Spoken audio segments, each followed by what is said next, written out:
jab, uppercut, leave you laid out on the floor. Try to duck and roll, hit and miss, now you counting stars. Should've practiced more, should've hit the mask, get out there more. Claim that you're the best. You gotta show me, son. Actions over words, baby boy. Is you real or what? Talking way too much, world come. Back sports, talking way too much, world come. Back sports, talking way too much, world come. Back sports,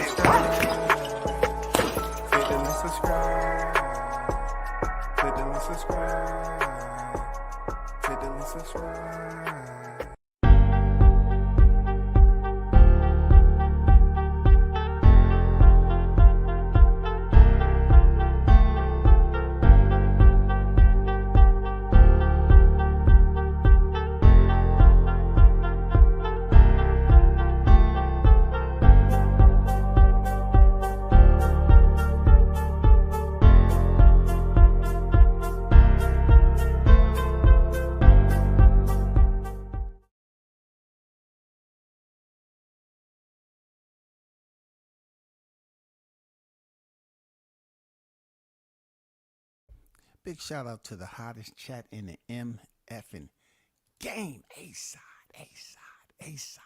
A-side official. No negotiation needed. Period. The first in the building. You already know Big Bunsen Boxing to go on. Jack, what's good with it, man? Carlos Rosado is in the building. Salute to you. I see you.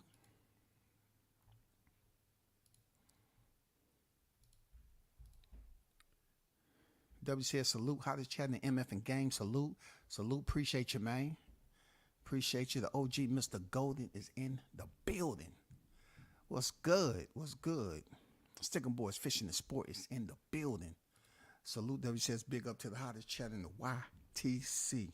Appreciate you, man. One love to everybody that's pulled up. So let's get down to it. You know, whether it's hot grease or none at all, it's gonna be something hot anyway. It's gonna be cooking. We got a couple of topics here, right? You know what I'm saying? We want to clear up some fake news. But first, I want to get him out the way. All right? I want to get him out the way. Ryan Garcia, of course, said last week or this past weekend that he was going to focus and talk about nothing but boxing. This is after he went on a freaking rampage with his mental health and allowing people to see him in a different light.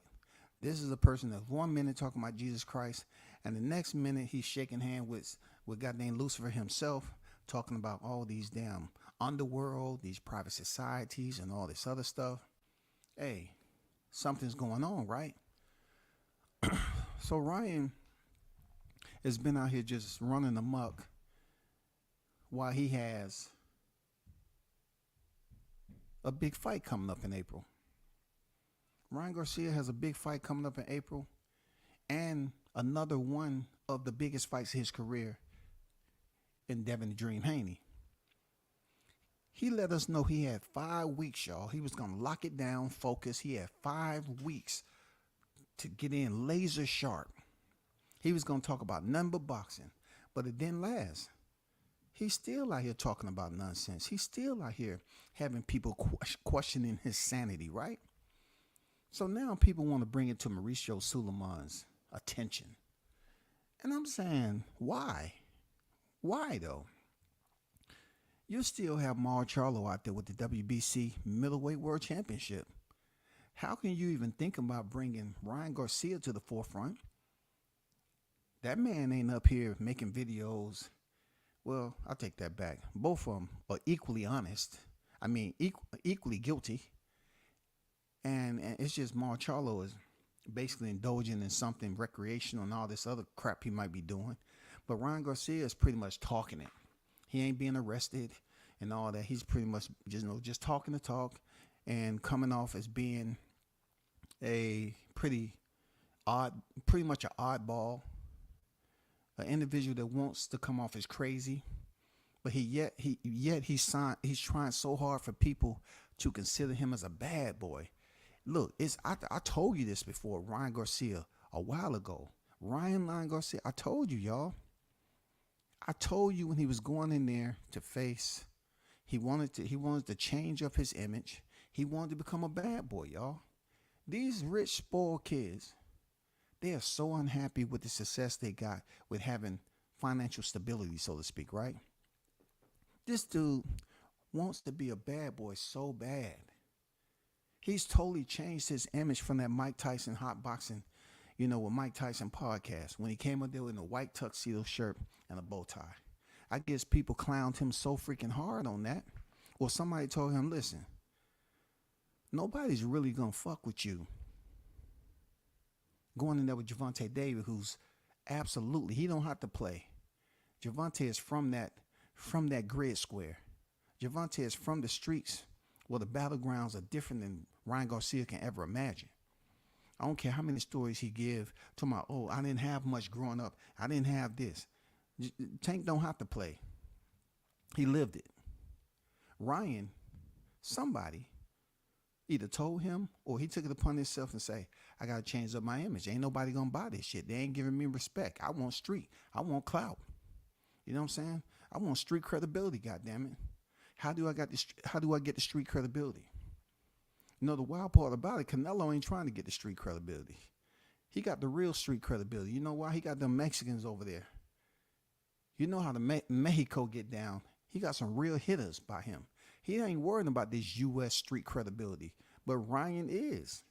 That's because he never tried to get, the Mexican fan base on his side. Like, he never did enough to get them Mexican fans to embrace him. Like, those some loyal people, man.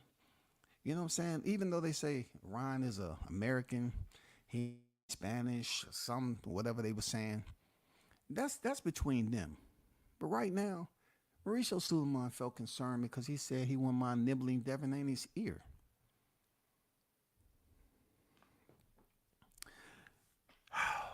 I have to think about this. I say, what is going on with, like, in one breath, what used to be censored to the general public isn't. But now, you got individuals who was born with the XY chromosome trying to compete in female sports. You got boxing, who is known for trash talking. Known for trash talking now. It's a whole lot of complex situation going on in professional sports. But they want to all of a sudden think that trash talking is wrong. And they want to punish just random, well, I wouldn't say random.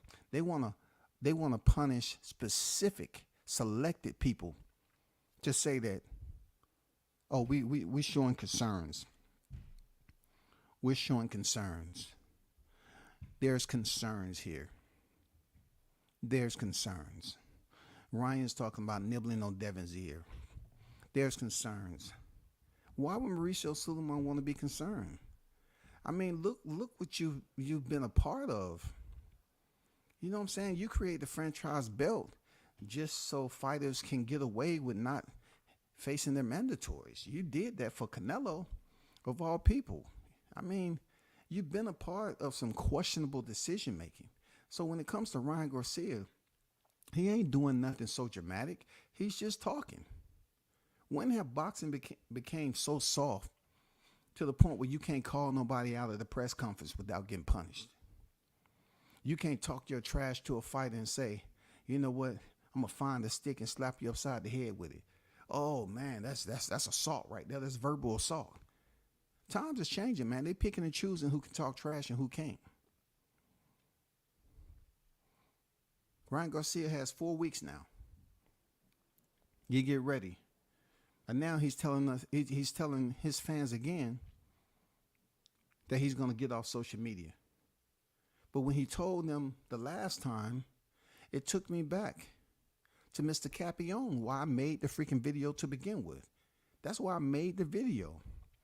Ooh, he's Cap. You remember that? I made that long time ago on Ryan Garcia. Before this behavior that he's showing, bro. I did that several months ago. Way back when. I put him as at the Duck Masters Coalition pound for pound #1 fighter, Ryan Garcia. He wasn't forced to face Devin Haney. You know what I'm saying? He wasn't forced. But this is the person who said he's not facing Devin Haney when he became the interim. He said, don't ask me again. You can talk to my attorneys. He didn't want to face Devin Haney. He said he wanted to face Gervonta, and then he ended up putting out a fight with Gervonta.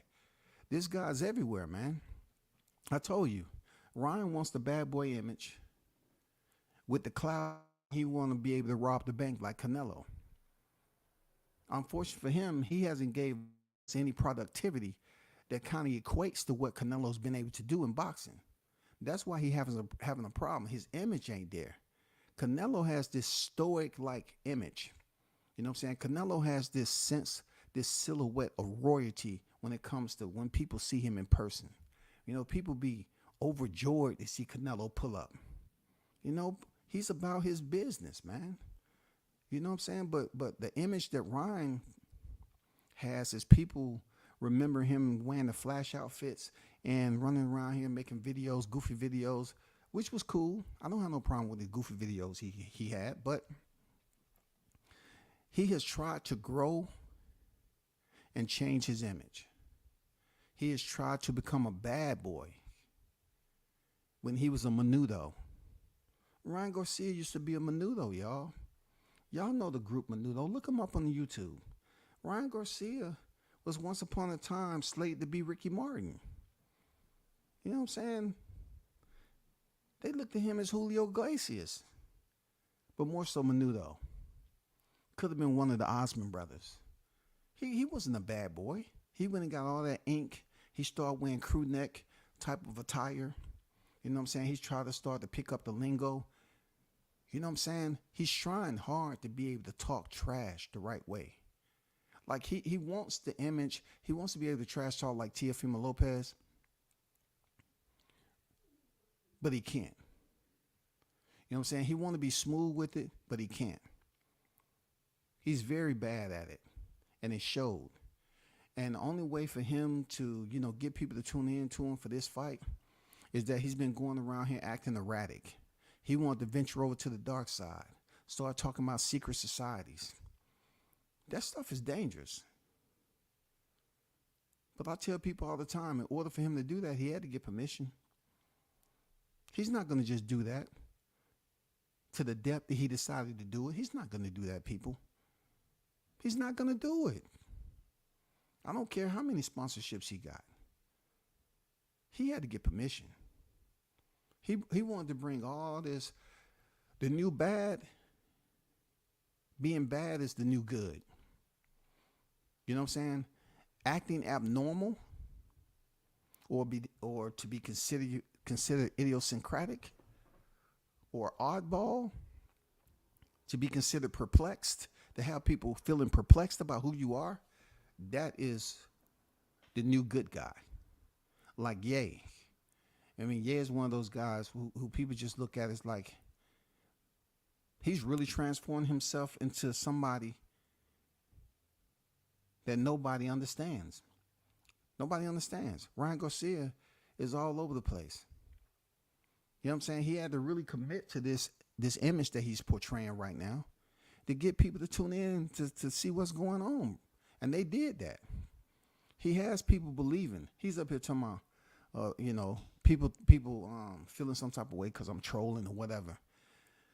Call it trolling, call it whatever. But you go in there against Devin Haney and he boxed your ears off. The only ear you're going to be nibbling on is your own. If you go in there and Devin win that fight easily, and people, look, this might be a draw. I don't know. I know, I can tell you this. I don't see, even if I had cataracts, I don't see Ryan Garcia beating Devin Haney. I don't see that. I don't see his skill set being nowhere close to the sweet science of Haney. I don't see it. I don't see Derrick James having the strategy. Having a strategy. The proper strategy to go in there and beat Devin Haney. Based off what we've seen with Duarte, with him turning his back and doing all that weird stuff, man, Devin Haney is not Duarte, bro. So good luck with that. I'm not going to take too much time on Ryan Garcia, because Ryan Garcia has proved me right. Go back in the catalog. I try to tell people about Ryan Garcia. And then I heard people using what I said. Oh, Ryan Garcia. Yeah, you think they gave WCS a shout out. No, it's okay though. Let me move on. So it was news that came out that Terrence Crawford would be, PBC will, offer him Lubin and Sacharlo. Whether he was offered or they wanted to offer him that, Bomac was on TBV. Shout out to TBV on the Boxing Voice. And he pretty much shut that down and said he damn near talked to Crawford every day. You know what I'm saying? He said he talked to Crawford every day. He said they never got anything about no Lubin and Sacharlo. You know what I'm saying? He never got anything about no Lubin and Sacharlo. And then here I am. I'm hearing the Chris Eubanks Jr. fight. And then his Crawford's coach, Bomac, said, no, that's not true, man. I'm telling you, I talk to him on a regularity, bro. That's not true. He even put it out there that Bud was getting ready and preparing himself for the Florida International Golf Tournament or something like that. Bud is going to go on the green. Bud Crawford is about to put on some khakis, a lacrosse freaking polo shirt, make some golf shoes, and grab his clubs. I don't know who his caddy going to be. I don't know if it's going to be Errol Spence or Frank Martin. I don't know who's going to caddy him. If I was him, if I had some advice to give him, I say, hey, don't have Errol Spence as your caddy. Just try to get people tuned in for a possible rematch. Don't do that, Errol. And definitely don't have Frank Martin. Okay? Maybe I would say do a lottery drawing there, Bud Crawford, on the YTC, to the former aerosexuals, and see, have them write a 1,300 word essay. You know what I'm saying? On why they hated you so much and now why they love you so much. And pick your caddy from there. I'm pretty sure the conversation will be interesting. You know what I'm saying? They can come up here and say, oh, man, I was wrong about Bud Crawford. He's such a nice guy. And he can golf, too. It probably can change the vibe of the YTC with all the other, aerosexuals that was hating on Bud Crawford. Maybe he should just put that raffle out there, put a lottery out there, have them goddamn write a 1,300 word essay as to why they deserve to be Bud Crawford's caddy, and take it from there. So therefore, hopefully I'm able to be a part of the selection process, Bud. But Bud is supposed to be now headed to the green, y'all, which is good. That means he's not preparing for a fight, which is a bummer. It's good he's going to do something healthy, going out there to swing the club. Bomac said he need to work on his putting. You know what I'm saying? But I was really hoping that he had a fight coming up. I'm not gonna lie to you. I was really hoping he had a fight come up. What's going on, Jay? Mike, what's good? What's good? Bud don't need to get active versus Eubanks unless Chris activates Bud, and that won't be good for Eubanks. 12 straight TKO for Bud. Yeah, I really thought this fight was gonna happen, but unfortunately, Bomac shut it down like it was fake news. I was hoping it wasn't fake news because I wanted, it's in March already. I know they say he in the gym, but he's gonna be out. He's definitely gonna be out now. A year. When July come up, it's March already, April, May, June, July. So you're talking about 16 weeks. He's about to go into a golf tournament. So let's just look at April, May, June, July. You know what I'm saying? That's like 16. Depending, that's just like 16 when it gets to July 29th, of course. So that means he's going to be out the ring for a year this time. You know what I'm saying? Not no fault of his own. It's just right now, there's certain individuals that pretend like they want to fight. And then there's other individuals that they can't see if they want to fight. You know what I'm saying? It would have been good if Errol Spence was healthy enough to have that rematch at 160. You know what I'm saying? Forget 154. Have a fight at 160. It's less weight for both of these guys to cut. And it won't be no excuses that Errol Spence is weight drained. He's too weak. You know what I'm saying? He's way past his stay at 154 also. No. Have him fight at 160. That will alleviate any type of doubt that people may have about these two fighting each other. But besides that, let's look at three of the names that was mentioned. And I'm going to give you a +1 after that. Lubin. Crawford boxes his ears off. Crawford outboxes him easy. Ennis and Charlo. So Jermell Charlo has no belts. And it makes it more irrelevant for Terrence Crawford to fight him because he has no belts. I don't give a damn he in recess or not. Ennis, he has a belt, but it's the HOW on how he got the belt.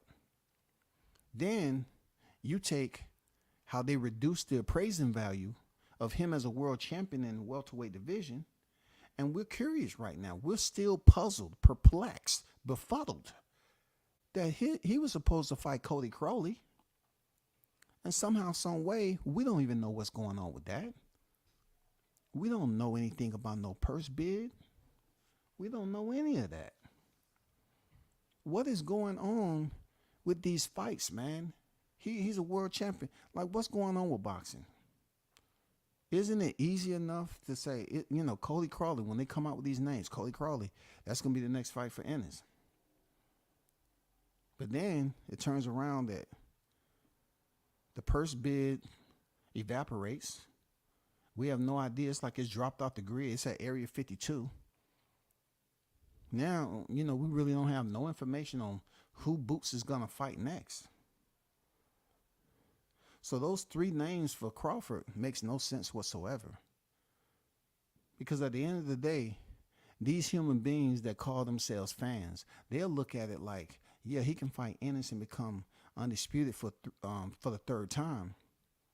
But then they'll go back to what I just mentioned about how he got the belt in the first place, how he didn't fight a champion for the belt, how his resume is subpar, and then was he ever considered equal to greater than Crawford to go in there and give him, based off his resume, to give him a run for that freaking defense of his title and for Crawford titles.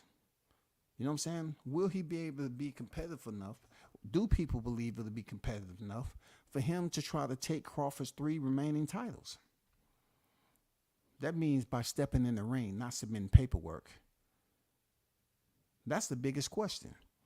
If Crawford go over there and beat Ennis and become 3-time, it's always going to be the sidebar conversation that say Ennis wasn't ready in to begin with. It was just boxing was at a standstill. You know what I'm saying? It was a bit idle based off what Crawford did to Spence July 29, 2023. People say they want to fight Crawford, but they act like Crawford's supposed to send them a contract. Crawford's not trying to fight you. So when you talk about Lubin and Charlo, nah. People don't want to see that, bro. And then a lot of people don't want to see Ennis Crawford. But there's some out there that say, yeah, just do it. And then when he beat him, they don't give him any credit at all for beating him because they're going to say he wasn't ready. That leads me to Sebastian Fundora. Sebastian Fundora said that he wouldn't mind fighting a Crawford. And then he mentioned 2 other guys. But I'm sticking it straight to Crawford. Because at one point in time, Sebastian Fundora said he'll move down the welterweight division and fight Errol Spence. Yes, we're talking about the 6'8" Skeletor. You know what I'm saying? Now, I give it up to Sebastian Fundora. He was able to get himself into the position for a title shot with Jermell Charlo. Unfortunately, he got fucked over. Mel Charlo was waiting and doing other shit, and they kept on feeding Sebastian Fundora a competition, and he had to keep trying to knock him down before Brian Mendoza put a stop sign up. Now he's about to fight for the vacant WBC title. Okay. But Sebastian Fundora has mentioned that he wouldn't mind facing Crawford. You know what I'm saying? You're talking about a guy in Crawford who knows how to box distance well.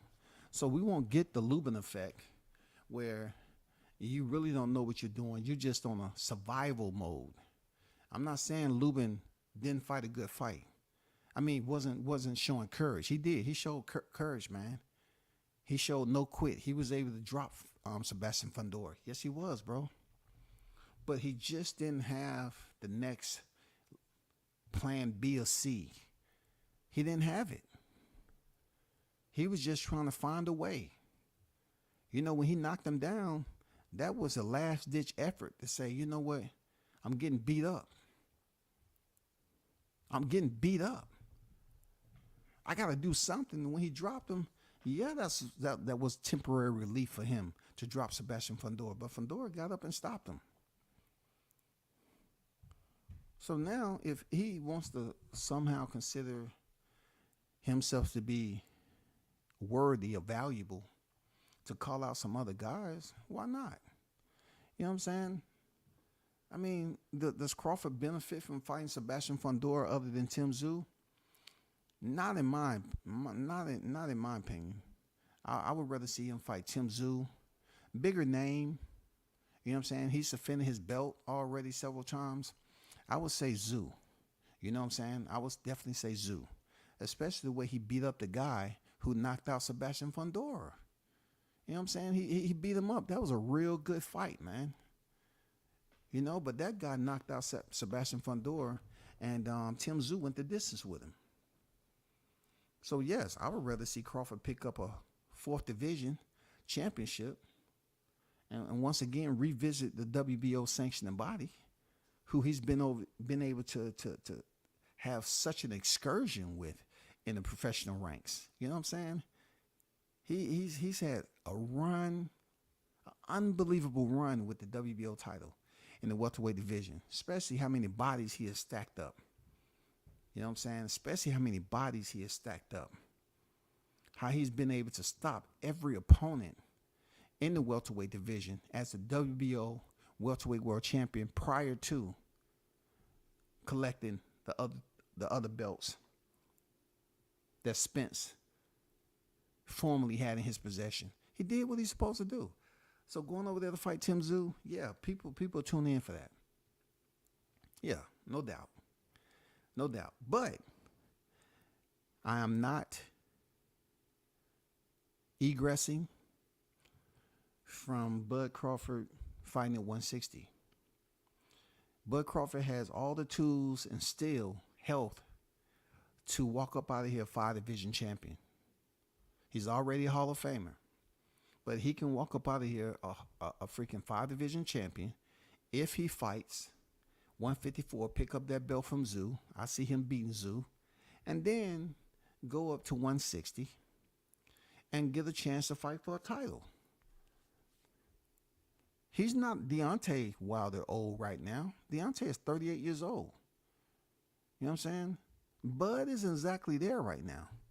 But depending on when he steps back in the ring this year, if it's a title fight, then that's going to mean a lot. If he fights Tszyu or Thurman this year, cool. Okay, he's going to do that. That's fine. So he still have enough time. He has a birthday in September. You know what I'm saying? They'll put him at 37. So he head into 2025 and whoever that name may be. You know what I'm saying? And plus, you got to think about it. It's only a matter of time before he come off these belts at 147. If he doesn't fight anybody like Boots or anybody that may be his mandatory, I doubt he fight a mandatory there. If I was gonna put it out there, he will only fight the fights that's going to, add interest. You know what I'm saying? To the balance that he has already as a Hall of Fame boxer, a future Hall of Fame boxer. He wanna add some interest to it. You know what I'm saying? He wanna do things that's only gonna benefit the balance. You know what I'm saying? He's not a 3-division champion anymore. He's a 4-division. You know what I'm saying? He's not just a 4-division now. He's a 5th division. That's he want the big fights, the one that makes sense. Canelo has basically shown his side. He showed his belly. You know what I'm saying? He showed his belly.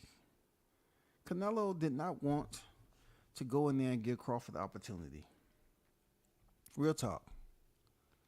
He didn't want to give him the opportunity, bro. Like, Crawford's going to be the smallest guy he ever stepped in there with. You know what I'm saying? Like, Canelo's this huge guy. Canelo's like not Roberto Ramirez Zurdo. You know what I'm saying? I mean, Canelo's up there trying to act like he's this huge 168-pounder and Crawford moving up. He won't get no credit. No, man, it's quack, quack, goose. You know what I'm saying? You didn't want the smoke, and you want to put it out there that you get no benefit from it. Yes, you do. You absolutely get a benefit from it. Because Crawford not only has a name, he has a whole chest plate of accolades that he's earned. And when you're the first to do something, then what does that tell you? What did I tell you about Canelo?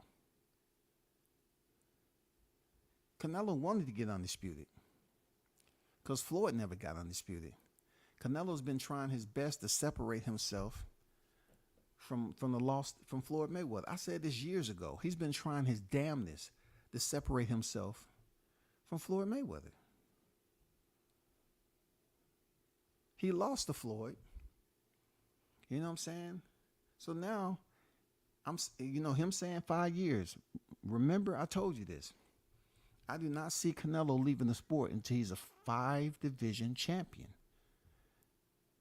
And he had the absolute perfect entry to face Makabu, but somebody pulled the plug on it. If Canelo, look, it's not like Canelo wasn't a freaking pirate for the WBC title. Before he did that with David Benavidez's belt. He was a freaking pirate, a Mexican pirate, dog. He got with his best friend Mauricio Suleiman, and Mauricio's like, sure, Canelo, anything for you, Canelo. We can make this happen, Canelo. Now he got to find out who he can fight at cruiserweight to pick up another scrap. Well, watch what I tell you. Hey, it better not be Jake Paul. I'll tell you that. They better not be fighting for no vacant title. I'll tell you that much, buddy. Because you saying Crawford, he don't get no benefit. No, you can't sit up here and say, oh, with Jake Paul, I'm getting 55, 60 million. Guaranteed. They got the money.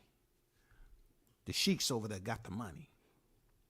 But anyway, let me move on from that shit. Shout out to everybody in the chat. You know what I'm saying? Shout out to the hottest chat in the MFing game.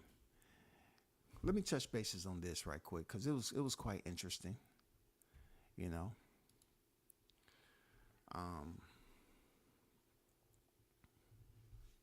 Did I even bring that up?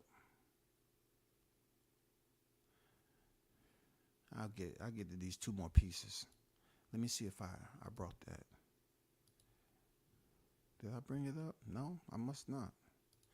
But let me touch bases on this right quick. Carl Froch, you know what I'm saying? Former world champion, plus, you know, he's went on record as saying that the sheiks, millions of dollars, is messing up boxing. Listen, Carl Froch is upset and feeling some type of way that the sheiks' money is not hydrating boxing conducively. What he may mean by that is that some of these fighters is just able to do what they want to do and go over there and get the bag. And it's not really a purpose to it. It's just fights. You know what I'm saying? They're just putting on fights. This has nothing to do with pay-per-view numbers. You know what I'm saying? Nobody, it kind of broke this little complacency that was over in the YTC with these creators always talking about numbers to kind of justify the worth of a fighter. Now, you see all these big fights going on in Saudi Arabia, and nobody's talking about pay-per-view numbers. They can't. Nobody's talking about pay-per-view numbers, man. They can't. That place is not stacked like that. The U.S. citizens, a lot of us can't afford to go back and forth over Riyadh. I mean, those media that has a budget to go over there and be able to cover their fight, kudos to them. I ain't mad at them. I love to go over there and cover a fight. Kudos to them. But they operate under different rules. And Carl Frost feels some type of way that they have the monetary means to make certain fights. But I guess what it's doing is, it's disrupting the normal protocol that's going on in the system of boxing. See, the system of boxing operates off, just whenever someone chooses to make a left turn, right turn, straight ahead, there's really no direction. Everybody's operating off their own reservoir. Everybody's operating off their own freaking dynamic. Whatever freaking SOP they want to go off of, whatever promoter want to do what they want to do, they can do it. Boxing has always been dysfunctional like that. So for him to say that the Sheik's Millions are messing up boxing, nothing can mess up boxing. Boxing has been messing up itself from the people that are role players, influencers, authority figures, promoters. They've been pretty much tainting the sport of boxing for years, y'all. For years. They've been tainting the sport of boxing for years, man. So why is Carl Frost feeling some type of way about, the Sheik's Millions? Because he may think that it's allowing a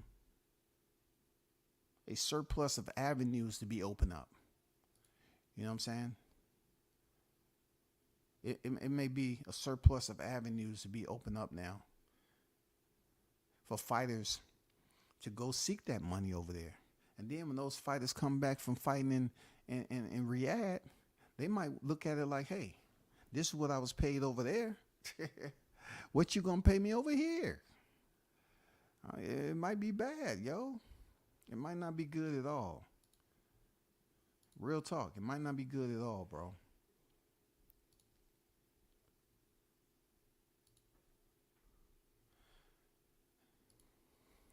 Also for the PBC, right? I wanted to put this in there. Also for the PBC, we still haven't heard the schedule yet. And Rick Glaser had put out a tweet, and I already saw it before, but I'm just putting it out here because it's a tweet. He said PBC has just lost another TV fighter. 140-pound contender Michelle Rivera has left the once mighty and now floundering PBC to sign with Michigan-based Salida Promotions. Add Rivera to the ever-growing list of fighters that have left the PBC. So there's turbulence over there, like I said. There's strong winds. There's thunder and lightning. You know what I'm saying? We're past the precipitation. This is a storm. You have fighters being allowed to seek refuge elsewhere, y'all. This is huge. This is a problem. This is an ongoing catastrophe. Y'all hold on for a minute. I'm going to tell you when I come back why it's an ongoing catastrophe, man. Like it's a disaster.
All right. So I remember back once upon a time when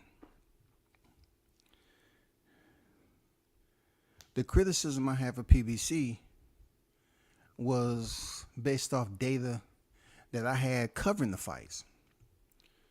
I felt like they was running a freaking antiquated type mentality where when you had content creators calling Top Rank was a plantation, the real plantation was over there at PBC. The confusion was that while they was trying to call Terrence Crawford Top Rank Toby, the one that I seen really acting like there was confusion with race identity and how people should be treated was over there. You know what I'm saying? You had people just, kind of talking you any kind of way. You couldn't really go there and cover the fights in peace. It was just a very horrid situation. It was no peace. You go there to get work. You go there to be able to go on fight week and start the process of looking for fighters. And it was certain areas where you just going there looking for fighters, and then you had a so-called golden childs of media who, just because they have a certain color on their credential, people will damn near cuss you out because you're in a place, and you're not even in the locker room now.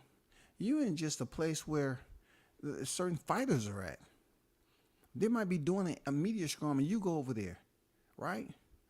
Let's just say they're somewhere close to the floor or somewhere close to this, that, and the other, and they said media should be up in this little box area up here. Because I've been all over the place. I've been where media is at on the floor. I've been where media is at up top. And I found out that if you're on the floor, all you can do is basically pull your PC out. That's about it. And then you get a look at the fighters as they go back to the tunnel. Then you insert photography into the equation. You're sitting up higher and you're shooting from a higher elevation down to the ground level into the ring. So you basically have to have glass to accommodate the yards. You know what I'm saying? A 200 to 400 at least. So with that said, sometimes, you like, okay, it's a break in the action where you got some just fighters on the undercard. I'm not saying they're not valuable or special, but you may be waiting for the main card or something. It depends on who's fighting. So you see these fighters, you say, oh man, I'm gonna go down there and get an interview, whatever. And then, you have multimedia down there conducting it, a media scrum, and then somebody come over there and start yelling and screaming, you don't supposed to be down here. You're supposed to be up there telling people, y'all need to go up this place. You need to go to that place. It was just unprofessional, man.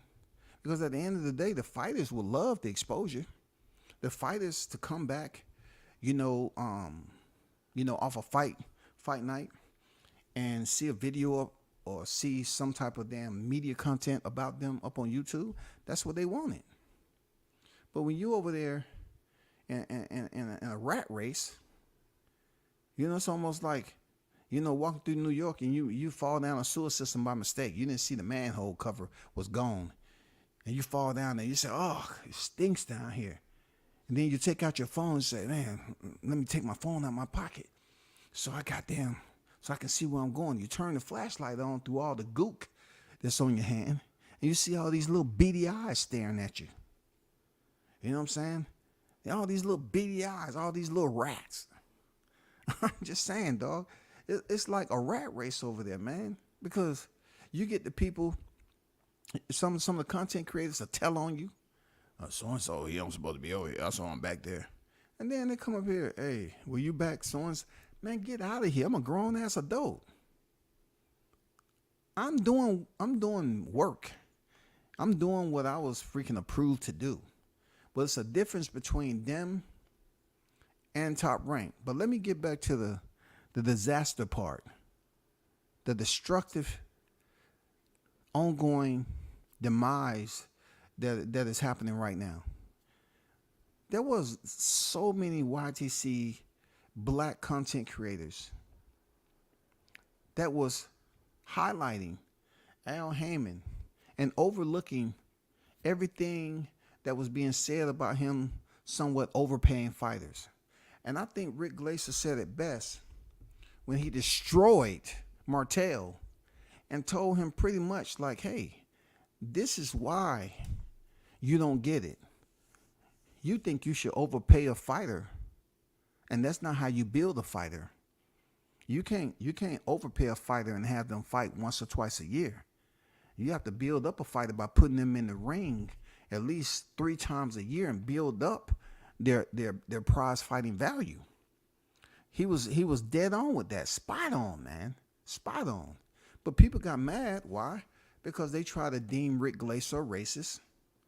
You know what I'm saying? And then, in that particular situation, it was embarrassing. For me as a black man, it was embarrassing.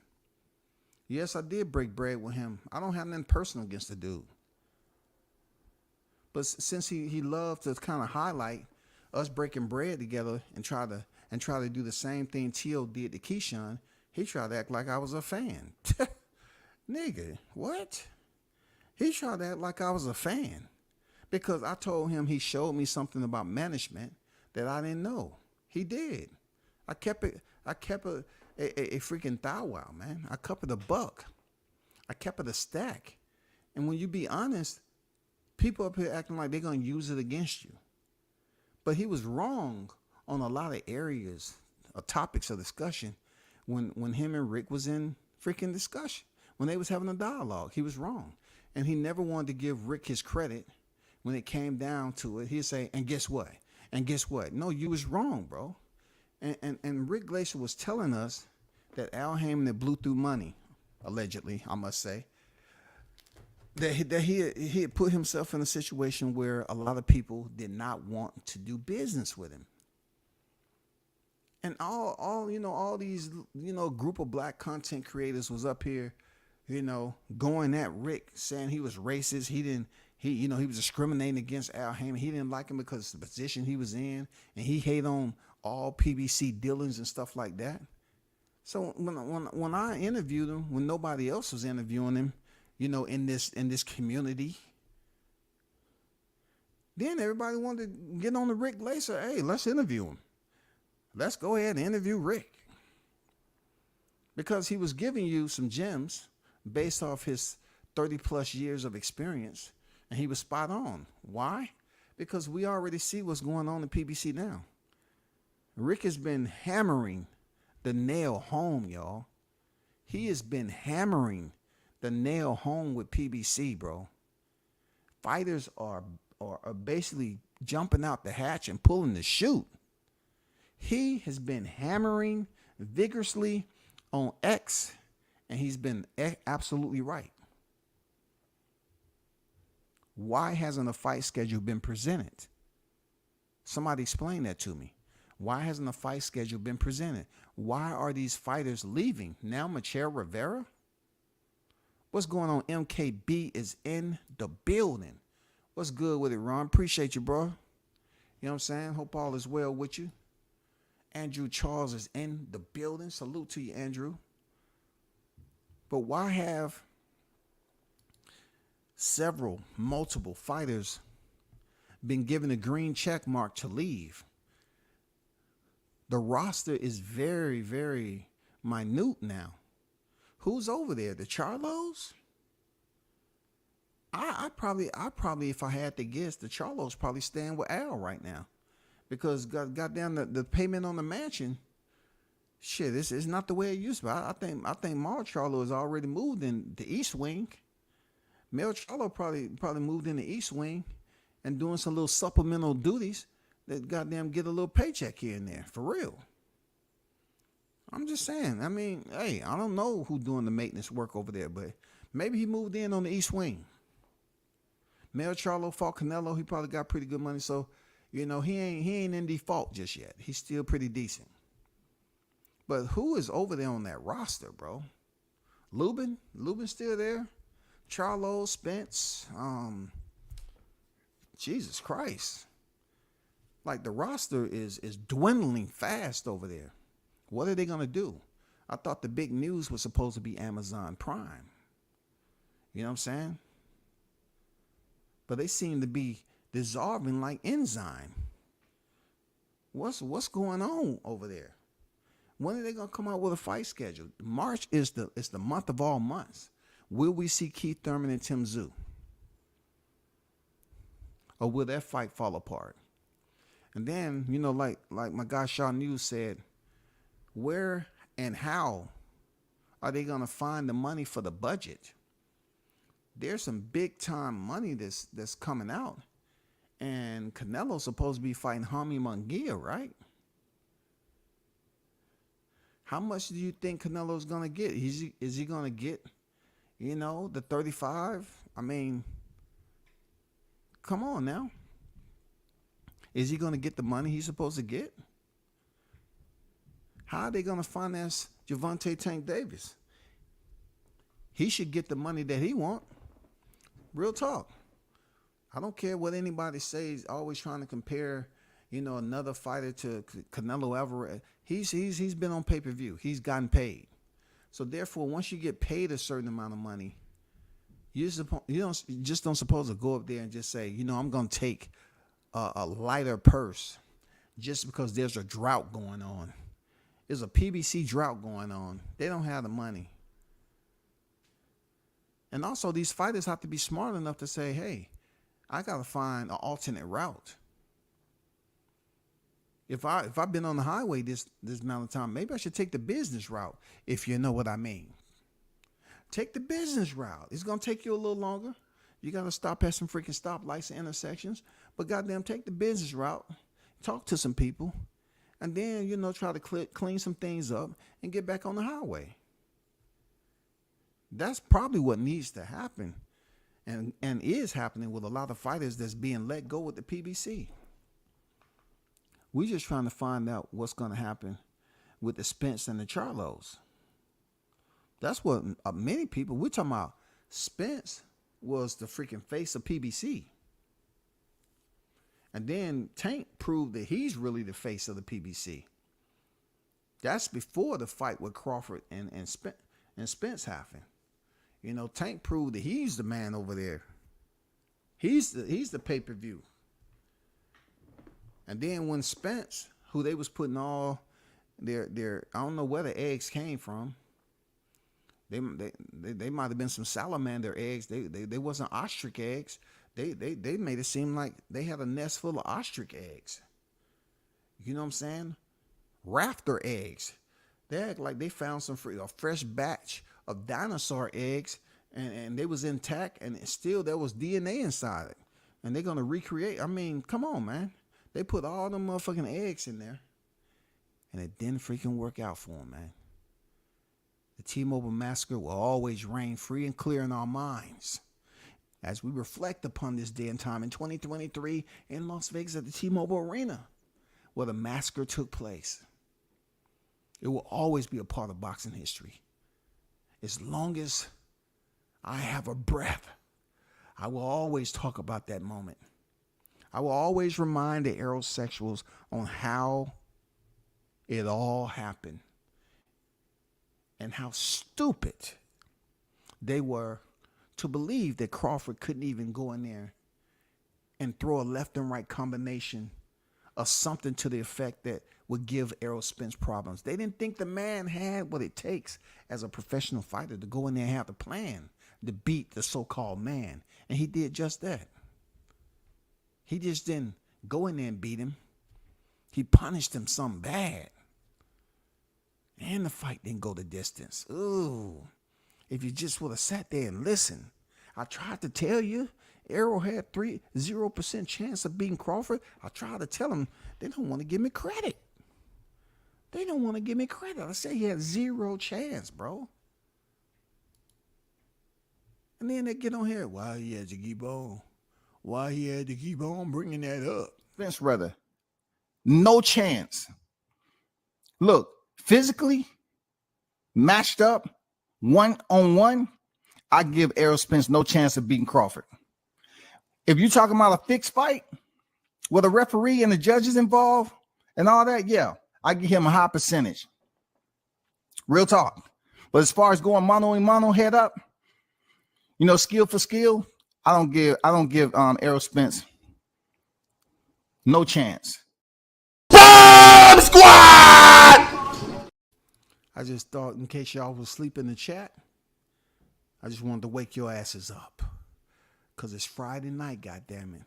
Just like I said, it's Friday night and everything is going to be all right. It's Friday night. You know, back in the day, I'd be, let me see, at 10.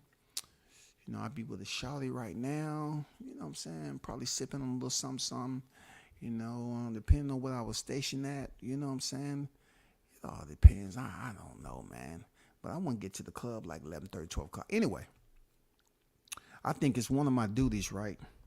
Being a Marine, because Marine is the 124/7.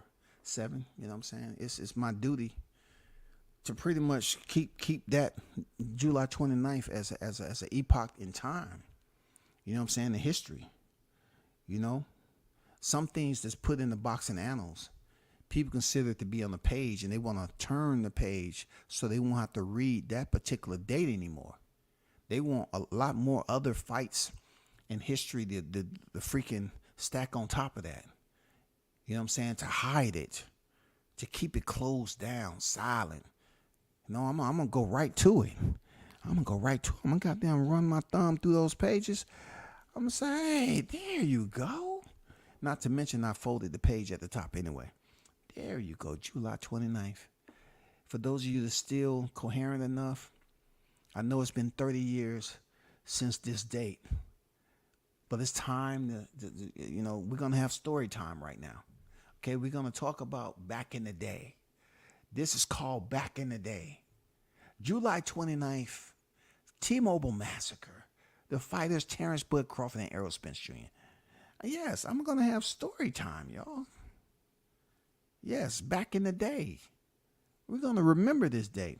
But that was the one fight that just totally crushed the PBC. Oh, my God. I remember when these voices over here on the YTC was saying that how dare Crawford ask for transparency. Al Heyman is never going to work with him. He messed up. Who did he think he is? He don't deserve to look at no books. Take what they give you. Take less money. Sit down. Shut up. Learn how to be the challenger. Well, guess what? When you tell a black man who's sitting up here, been trying to prove himself his whole life and been told he can't do something, and then he hear other black men sitting up here like they just got off the plantation. They still got cotton in their motherfucking ears. And they sitting up here, man, don't go do that, Crawford. Well, I wouldn't advise you to do that, Crawford. Now, I know you getting paid net pay, but God damn it, don't ask that black man to see his books. He's running this here plantation. You know that, right? He gonna do you something dirty, Bud Crawford. I don't think you boys from Omaha know how we do it over here in the South. Okay? Don't go too far. You know, you're going to overstep. You already overstepped your boundaries enough there, bud. Do you want to live to fight another day? Come back with us. We'll be having some great conversations out there, especially when we get a 5-minute break. You know what I'm saying? We both get a goddamn honeycomb to give us energy, and we get back out there and start picking. Now. This right here is the PBC plantation. You know what I'm saying? And I want you to enjoy your stay. But whatever you do, don't go asking the man. Don't go asking the man for transparency. You don't rate that. You a non-rate right now. Don't do that. Yeah, that's what they were saying, y'all. They were sounding like a damn a freaking trolley. You know what I'm saying? They act like they had a whole bus full of individuals who didn't know they was free. And they was talking about how Crawford shouldn't do this. Hey, he shouldn't do that. You know, you piss Al Heyman off. He's never going to do business with you. Well, one way to circumvent that is knowing that business can be conducted in more ways than one in certain circumstances, right? And this was a perfect example of that circumstance because Errol Spence Jr. was able to get with Adrian Clark. Bud was able to get with Errol Spence and reconvene. Both fighters was able to get paid a healthy purse both ways. That's one of the more happier, more appreciative, part of that whole lead up negotiations for me, because I'm glad both fighters was able to get paid. Because, like I said before, I don't have hate for Spence. I'm glad he was paid what he was paid. I never once said that he shouldn't get paid like they were saying for Crawford. It was people up here talking about what he don't rate, what he shouldn't get paid. Take what they give you. That's slavish talk. That's individuals that somehow, some way, their ancestors, bled down to them. You know what I'm saying? And they just don't get it. But to hear them say what they were saying, I was glad both Crawford and Spence got paid, because I always looked at Spence as potentially not fighting again after Crawford. I mean, listen, there's still individuals out here that won't hold him accountable for not being the same after the accident. I tried to explain to them in the live that there's fighters, not fighters, there's people that I remember, to this day that died riding motorcycles when I was out there in them streets. I remember each one of them and how it happened. You know what I'm saying? I remember times, where I looked at how fast I was going because I was addicted to riding curves at night. It's almost like I was looking for a death wish. You know what I'm saying? So I just think of Errol Spence being ejected, and then I think about motorcycle accidents where you don't have a seatbelt and you ejected off the bike, and how hard you hit the pavement with helmet and leathers on if you're true to the game, and how people have died with a helmet and motorcycle protective gear. You have motorcycle protective gear on and a helmet, and cyclists are dying. So just imagine what it is if you're intoxicated with a convertible and you get ejected out the car into the pavement with no protective gear on. It's brutal. And then you think about the protection of a helmet with the pavement and cats still dying. And then you think about Spence hitting the pavement with no helmet on, how it affected him. I still remember when people said that he survived. He said, "No broken bones, I'm a savage." And I said, it doesn't matter if he didn't have no broken bones. He do have soft tissue damage. I'm not a doctor. I didn't go there and examine him, but I'm just assuming. Why? Because he had to rehabilitate. You had soft tissue damage. Your muscles, tendons, whatever else is messed up. If you had to rehabilitate yourself to walk again, that's soft tissue damage, bro.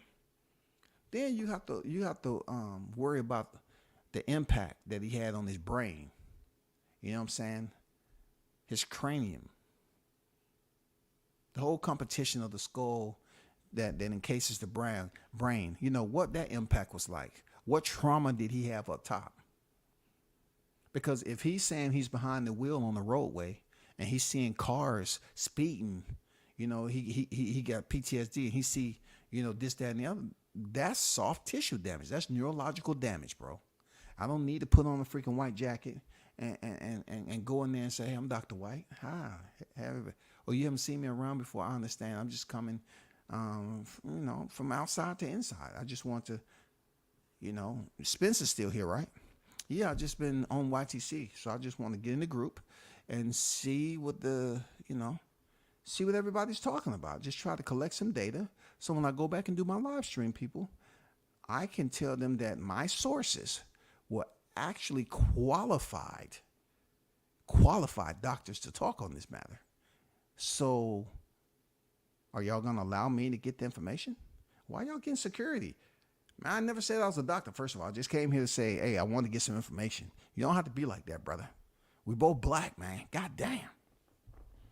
I'm just saying, y'all. At the end of the day,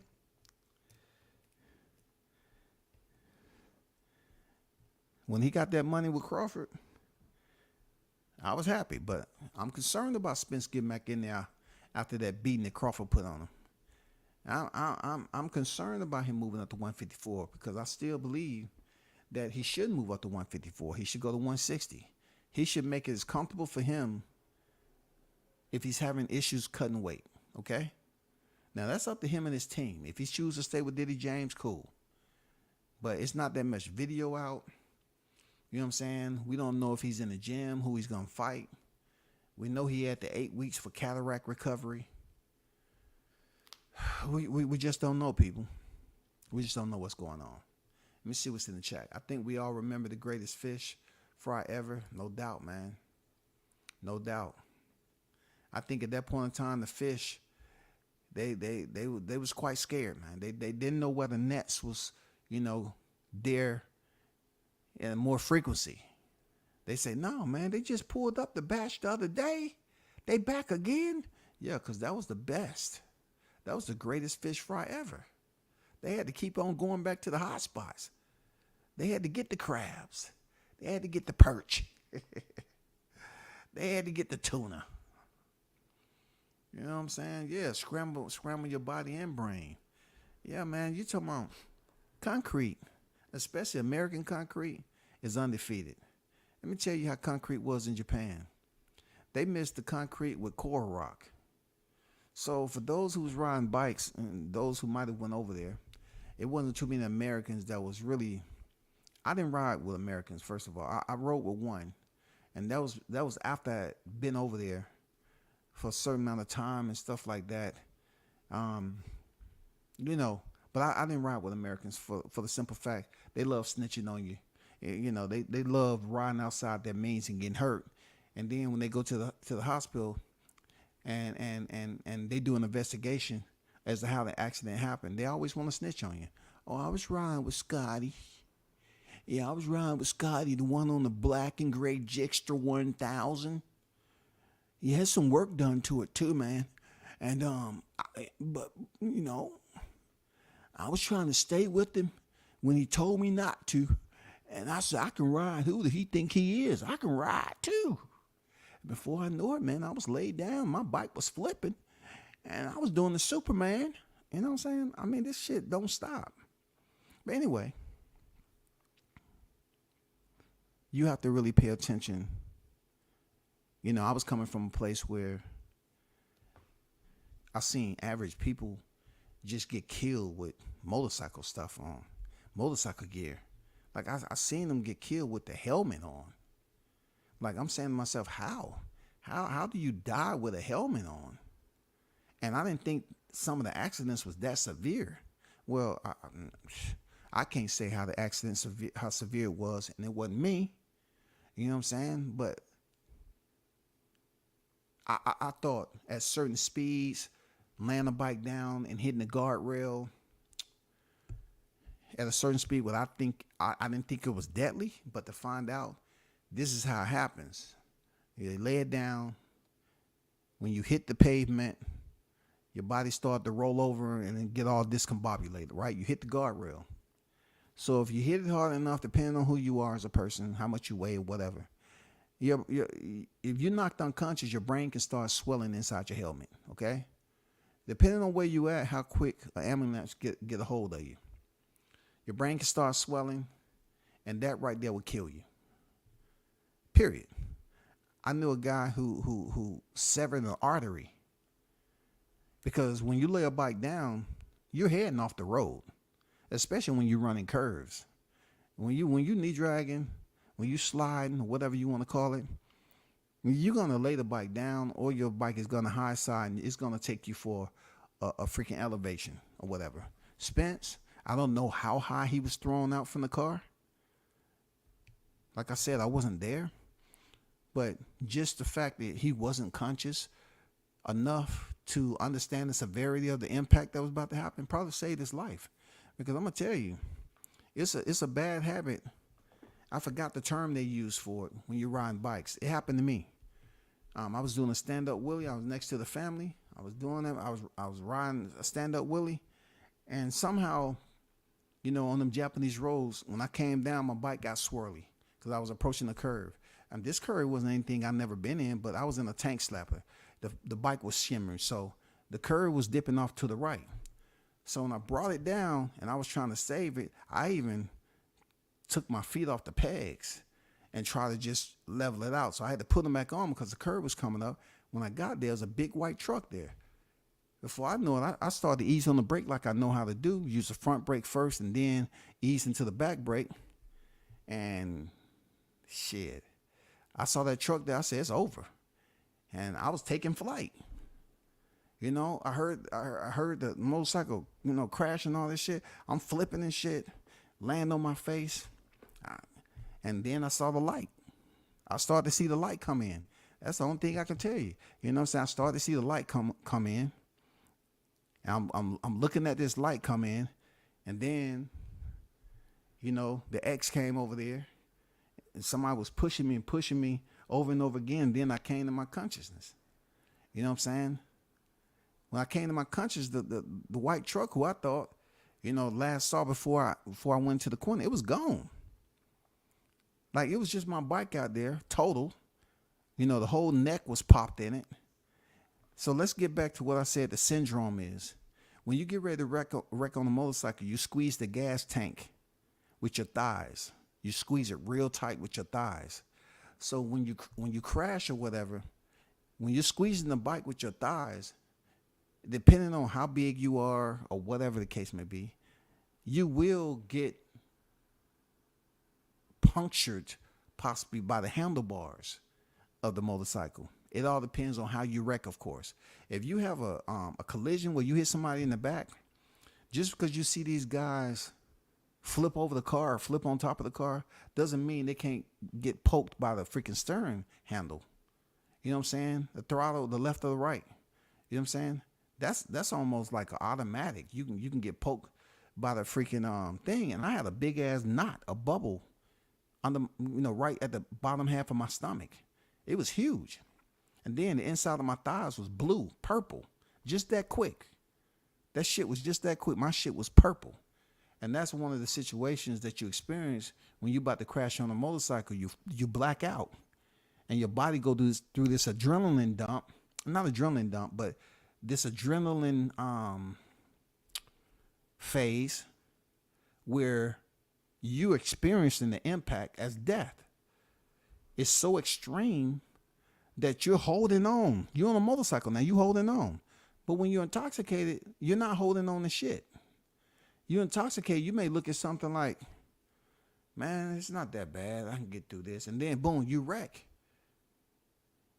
You either die or you live. You know what I'm saying?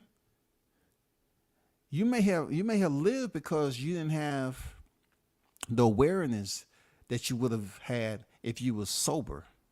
So when you run into something, you don't brace for it. You just loose. It gives you a shock, but it's not a shock like you experience if you was just sober. If you were sober, you're going to brace. You're going to squeeze the freaking handles. You're going to brace with the gas tank. And you know, your eyes is going to be bulging out that motherfucking helmet. And you're going to brace for impact. As if you was intoxicated on the bike. You come around that motherfucker, you see it, you say, oh, shit. And boom. You might live because you didn't brace for it. When you hit the ground, you may not prepare to stop. Like a lot of inexperienced fighters, bikers rather, they would try to get up once they roll on the ground. That's a no-no. They'll try to put their hands on the concrete and get up while they're sliding. And it'll burn your gloves clean off, the tips. You know what I'm saying? You're supposed to tuck them in and roll.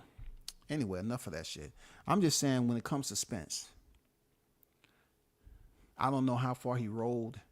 I don't know if he slid. The right side of his face was fucked up.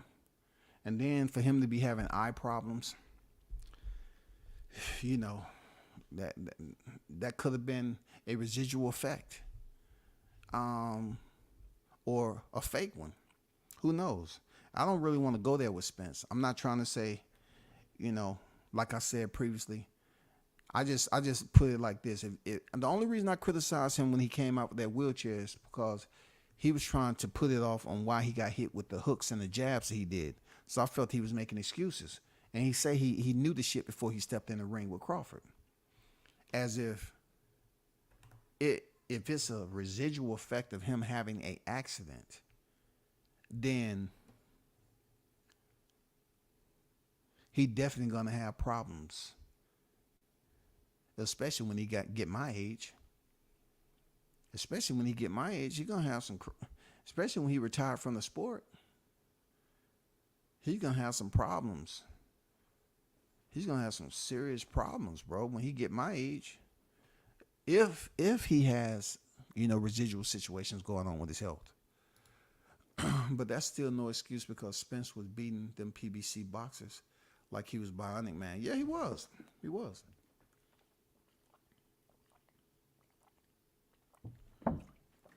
That's a good point. That's a good point. He did beat up Yadina Sugas. He did beat up Danny Garcia. Even though I felt that it was what it was, he did beat him up. You know what I'm saying? He beat him up. Danny Garcia looked worse I seen him look in damn near any of his fights, really. He looked bad. And then he emotionally, man. Then Yadina Ugas talking about his eyes bled for 40 days and 40 nights. Dude, if you would have kept fighting and used your defense, I wouldn't have been looking like that. Seriously. This last topic is off boxing, y'all. Y'all already know 2024 is supposed to be somewhat associated with presidential campaign. You already know what's been going on across the land, right? But peep this out right here. For all my people, okay? Let me share something with you. I want to share something with you. Because it's good to kind of switch it up sometime. Okay? Because this can't be serious all the time. But I want to show you something. Bernie Sanders, all right? Bernie Sanders is out here. He said he wants to bring in a 4-day work week, which would seek workers paid the same for 8 hours less work every week. Okay? All right? All right? Did y'all hear that? That's Bernie Sanders right there now. The man's been around a long time. Bernie Sanders has introduced a bill to bring in a 32-hour work week for American workers, y'all. Okay? Next, Sanders introduced legislation for a 4-day work week on Wednesday, saying people are overworked. Tell that to the Chinese, and tell that to the Japanese, and tell that to the Koreans, and tell that to the Asians who's come over here, knowing English, knowing 3-4 different languages. Tell that to the Mexicans. Tell that to the Latinos, the one that's out here building businesses and bringing in the other people to help out, to get some work. Man, come on. He said the 4-day work week has gained momentum in recent years, with trials showing it makes workers happier and more productive. Bernie Sanders introduced it on Wednesday, calling for a 32-hour work week in the U.S., which would see workers earn the same as they would during a 40-hour work week. The bill tilted the 32-hour work week act, calls for an amendment of the standard 40-hour work week introduced in 1938 to reduce 32-hour work to a reduced 32-hour work week, equivalent to 4 days a week, working 8 hours. You know what I'm saying? He says today, American workers are over 400% more productive than they were in 1940s. And yet, millions of Americans are working longer hours for lower wages than they were decades ago. That's a good point. But what I want to read is, for my people, I know my people going to look at this 4-day work week. I'm pretty sure some other people going to look at it too. They're going to be like, hey, I love this 4-day work week. Could you imagine the morale? Could you imagine the morale, y'all? A 4-day work week now. Let's just say it starts on Monday and end on Thursday. Thursday was your last day of the week. Oh my God. God dang, the nightlife, the club goers, the event. I mean, come on, could businesses still thrive and stay in the black if it was a 4-day work week? I mean, based off the scale model that's been there since 1938, could businesses still flourish and gain and be economically productive? Could they do that with a 4-day work week? You're talking about your workers getting Friday, the entire Friday off. I'm all for it, man. I'm all for it. You know why? I just feel like at this point in time, families is just destroyed now. And now, of course, this wouldn't bleed over to the military. The military wouldn't do this. Like what goes on when the civilians, when you act the military, it don't apply. Okay? It don't apply. Civilians can have these laws passed and they might get this day off. Military, you can work through the weekday, weekend. It don't freaking matter about no hours, bro. You can cancel that shit. But anyway, I just look back on it like, I think it'll bring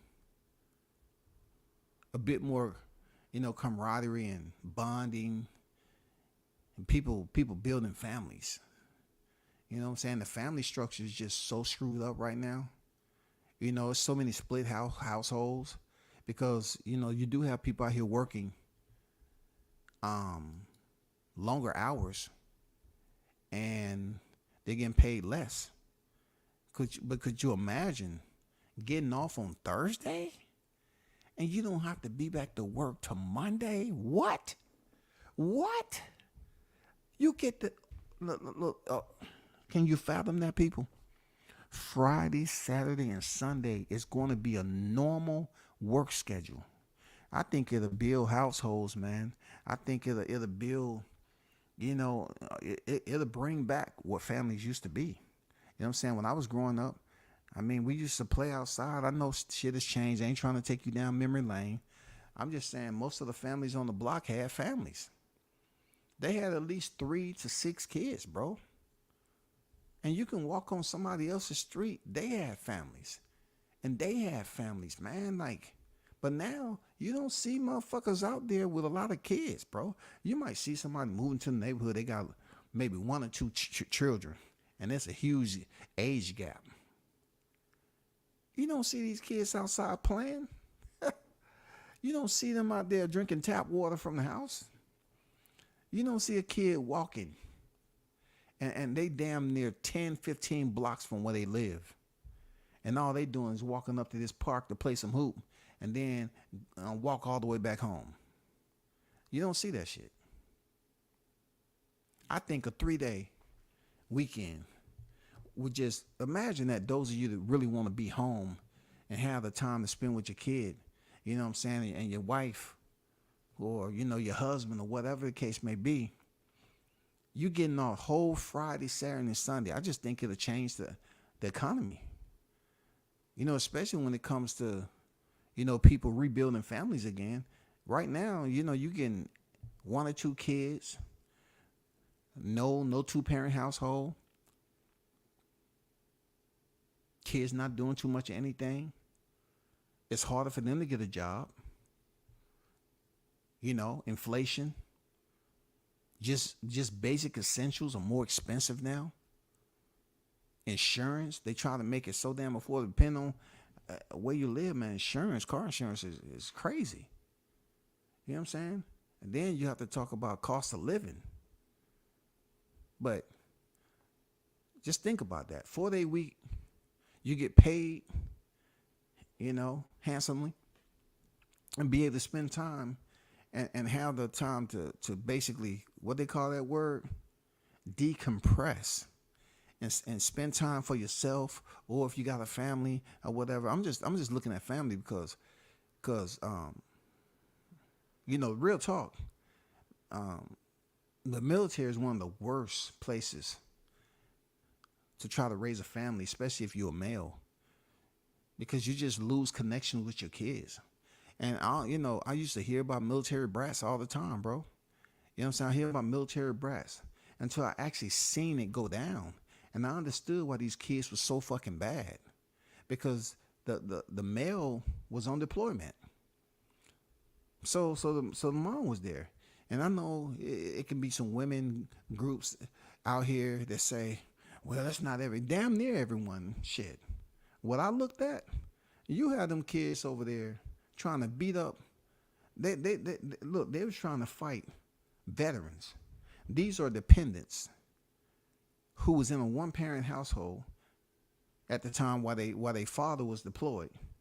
And they was rolling in these packs.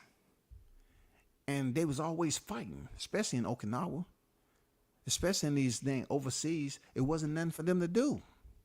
So they would roll around these packs. They'd be breaking in cars. They'd be stealing.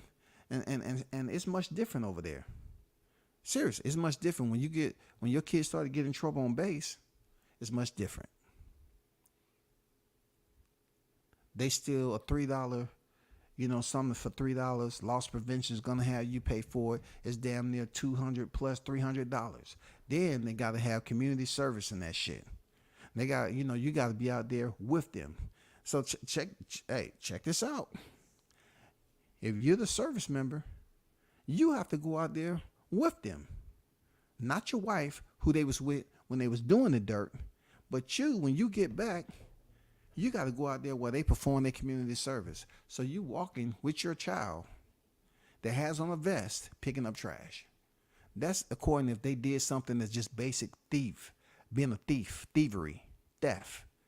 You feel me? Anyway, if the military could do that, they wouldn't function properly. If they was doing a 4-day week, nah, it couldn't happen, bro. It's too much that has to get done. It's too much that has to get done in certain MOSs, military occupation specialty. They have to keep on going and going. In communication, we can't take no 4-day week. It can't be structured like that. In communication, we work shifts. It was somebody had to be there all the time back in the day. I don't know how it's like now, though. But to the civilian lifestyle, though, that'll be lovely. That'll be lovely knowing that Thursday is going to be your last day of the week and you're able to relax. Hell yeah. That'd be lovely, bro. This should be, let me see what MKB was saying. Bernie says a lot of things. He is very powerful in the Senate. Yeah. You know what I'm saying? That man said a 4-day work week. That gives you time to decompress. That gives you time to think. That gives you time to do a lot, man. We don't have big families no more, man. If you're in the country, yeah, you got people having babies all day. If you in some type of religion that they want to goddamn arrange your marriage, and then time you get married, you start popping out kids and shit. I mean, that's different. I ain't gonna mention no religions though. But I told my son that back in the day. He had to find out for himself. I say, don't do it. She gonna make you try to join a religion. Sure enough, she started goddamn putting that Bible. Hey, you gotta do this if y'all want to stay together. And he was like, nope. That gives folks the opportunity to work 2 more days somewhere else. Yeah. But think about that. 3 days, depending on what you're working. Let's just say you being able to get another job, and you can work 8 to 10 hours on that job. You know what I'm saying? I mean, like, you have the whole day. You don't have to get off one job and then go to a second job. You have the whole 3 days. Yeah, for sure, man. This should be a thriving season coming up. I think folk can build wealth if we focus every day. Yeah, that's a good way to look at it, bro. I don't know what's about 2024. It's not, the economy isn't, condensing in any way, shape, or form. It's still shit getting expensive, bro. You know what I'm saying? It's getting expensive. Everything costs, man. We're paying for water. I mean, I used to get water out the faucet growing. I don't know about y'all. Shit. I hope that shit don't come back and bite me, but I used to drink water out the faucet. When mama made lemonade and tea, excuse me, we wasn't pouring no natural spring water, no shit out the fridge. You know what I'm saying? A filtered water from the fridge and all that.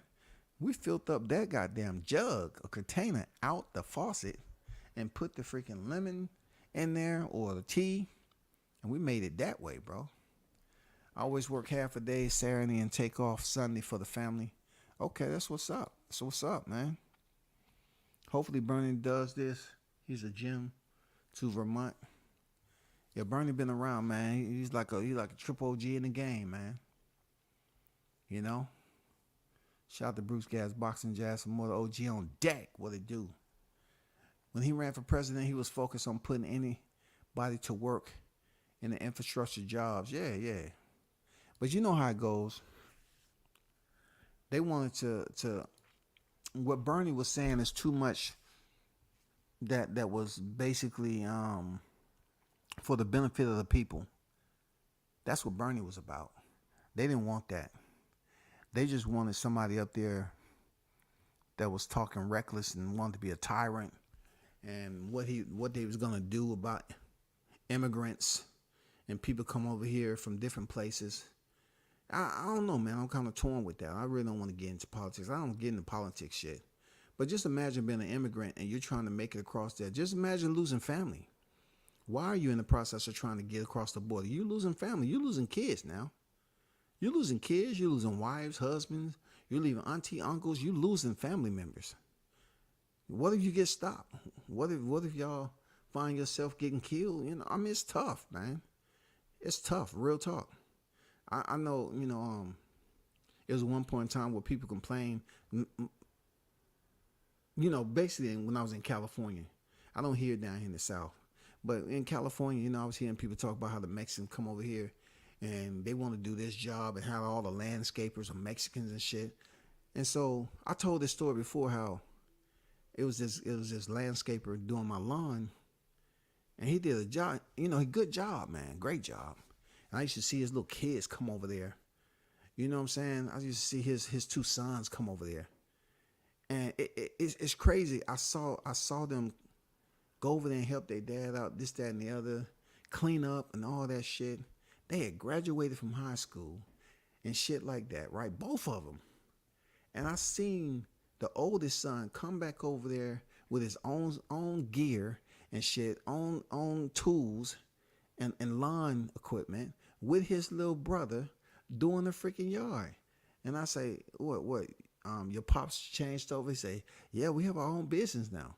So we got people that wanted to complain that the Mexicans was taking all the jobs.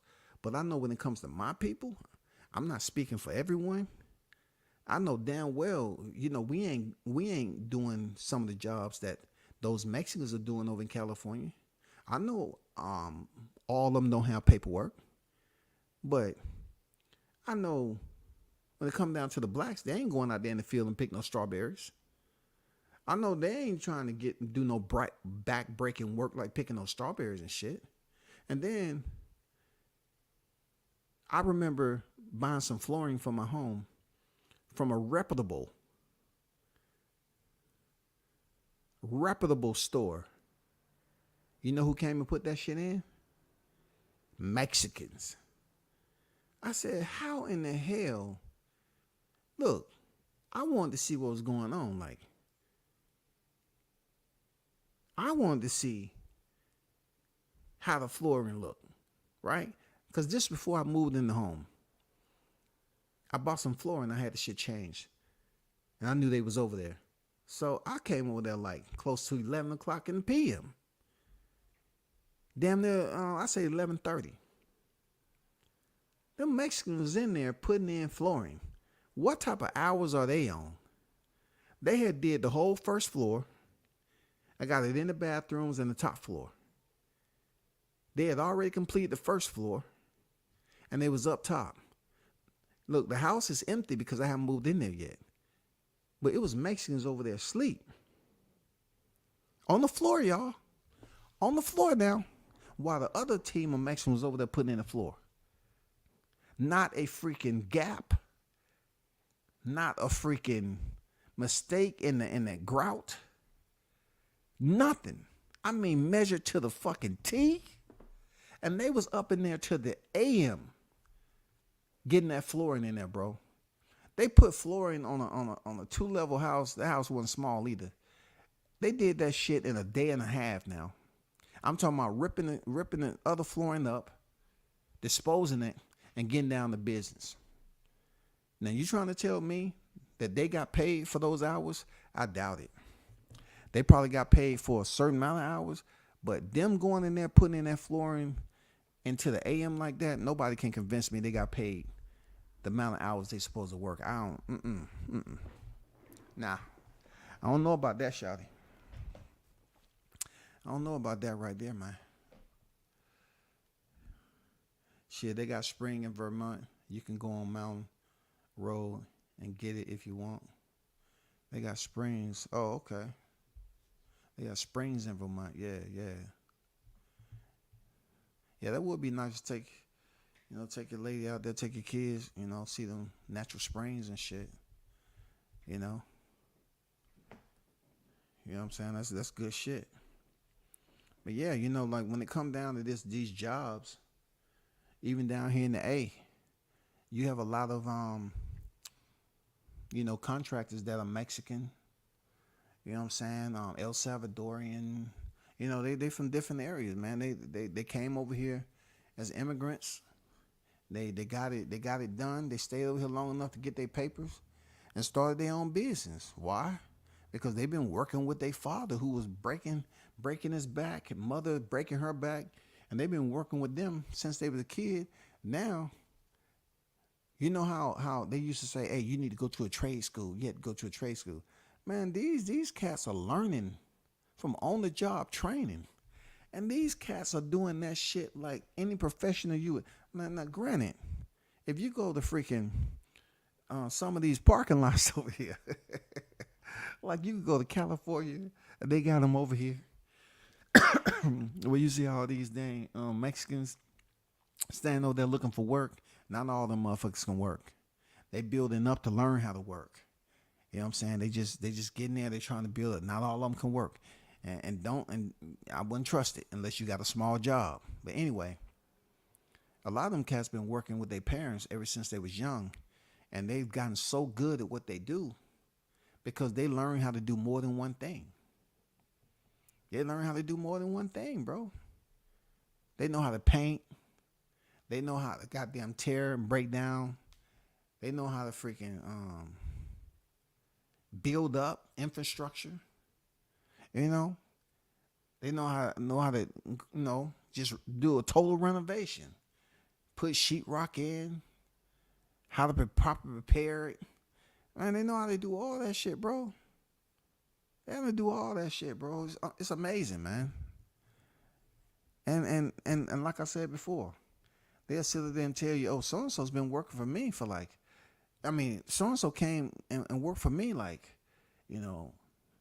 10 or 15 years ago. And then he's been having his own business. How long you had your business? Like 6 or 7 years? You know what I'm saying? They gradually get them to do their own independent jobs, which allows them, once they come official in the U.S. and everything, to apply for a LLC and build up their business. It's crazy, bro. I like it, man. I don't dog. Look, I don't call it dogging my own people, but I know damn well it's jobs that we won't do. Period. It's jobs that blacks just won't do. Period. But if you complain about, Mexicans taking the hard jobs and the grimy, dirty jobs, if you're talking about cleaning up a house and you see Mexicans in there cleaning up and having these services, they all building up them to have their own business, to get legit. Yeah, it's backbreaking. But if you got to get the money, you got to work for the money. I'm not saying all my people don't work backbreaking jobs, but I'm saying when it comes to the vast majority of what you see doing these jobs, like cleaning up, nannies and house cleaning, landscaping, construction, you know what I'm saying? Like gardening, working out in the fields and shit. Just imagine what they got to do. Look, imagine what they got to go through if they don't have papers, bro. We got papers.